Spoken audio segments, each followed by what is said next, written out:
Ассаламу алейкум туғандар, қандайсыздар? Назарыңыздарда қайдан Назар Жоқ каналы. Бүгін сіздерге Бишкек шары Осмонқұл көшесінің жиегінен 4-3 соток болған жер участок сатып алып тұр. Ошол жөнінде маалымат берейін дегем. И плюс туғандар 34,5 квадрат метр болған. Бұл жағында үй деле бар. Азырағында видеоны жүргізіп көрсөм. Биринчи болуп даректи түшүндүрөйүн. Дарек Осмонқұл көчөсү 294 дарек болуп калат туғандар. Бұл Осмонқұл көчөсүнөн түз шықсаңыздар, сіздер мурдакы автовокзал, эски автовокзалга чыгып аласыздар. Жибек жолу Осмонқұл көчөсүнө ылдый түшсөңүздөр, Шоронун повороту анан Алматин көчөсүнө чыгып кете аласыздар. Дагы эмне маалыматы? Аламидин базары деле жакын болуп калат бул тарапта, и Дордой базары деле жакын.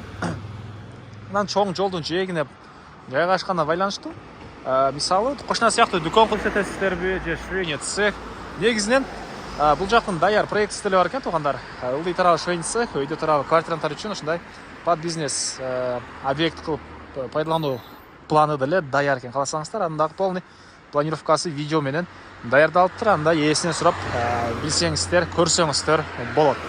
Так, дагы эмне маалымат? Электр энергиясы бар, суу бар, природный газ бар экен, жана центральный канализация бар. Жана бул чоң жолдон тугандар шаардын бурч-бурчуна жүргөн маршруткалар, автобустар бар. Швейный цех деген себеби тугандар бул жерден Мадина базарына барганга да ыңгайлуу, себеп Алматин көчөсүнөн кийинки эле көчө. Дордой базарда жакын. Негизинен ушул базарларга жакын жерден швейный цех менен алектенгендер көп, себеп ушул материалды батап келип, и Дордой базарынан батып барып калуу жагы жакшы окшойт. Ошого ушундай ушул базарга жакын жерде швейный цехтер көп тугандар. Так, өтө эле шашылып сүйлөп салдым окшойт, тугандар. Так, дагы эмне маалыматы? Кээ бирлер эзилбей батыраак сүйлөйт экендиге байланыштуу ушул форматты бир аз өзгөртөйүн деген пландар да бар. Эми үйгө өтсөк. Мына бул жер кире бериш, машина койгонго кенен жайы, и бул жакта мынакей да мондай кенен участок. Чегараларды көрүп турасыздар, байкал эле турат. Бул жагы, мына бул түштүк чегарасы жана 34,5 квадрат метр болгон үй. Үйдө тарада мансартта да бөлмөсү бар экен. Негизинен жана айткандай жаңы планы бар туганда бул жердин. Жаңы кааласаңыздар, жаңы пландагы участок ээси берет. Так, алма бактары, бош жер. Үйдүн да ички тарабын көргөзөйүн десем, тугандар азыркы учурда квартиранттар бар болгону байланыштуу ички тарабын көргөзө алгам жок. Газ киргизилиптир, мынакей түндүк чегарасы бул жерге чейин.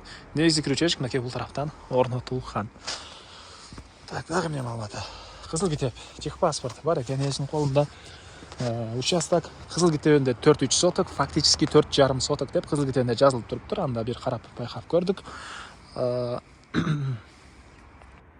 Түндүк чегара Узунтордон, батыш чегара мына бул жактан болуп калат тугандар. Так, дагы эмне маалыматы?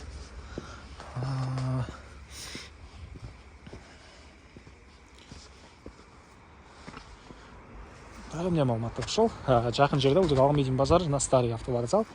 Дордой базары деле анча деле алыс эмес. Баасы $32,000. Анан дагы сүйлөшүү болот. Ээсинин номери экранда жана описанияда ээси телдеп жазылып турат. Аны кылып сүйлөшүп көрүңүздөр тугандар. Сүйлөшүүлөр болот. И достор менен, группалар менен бул видеону бөлүшсөңүздөр, сиздер ушундай участок издеген адамдарга, досторго чоң жардам берген болосуздар. Кийинки чыгышка чейин тугандар. Саламатта калыңыздар.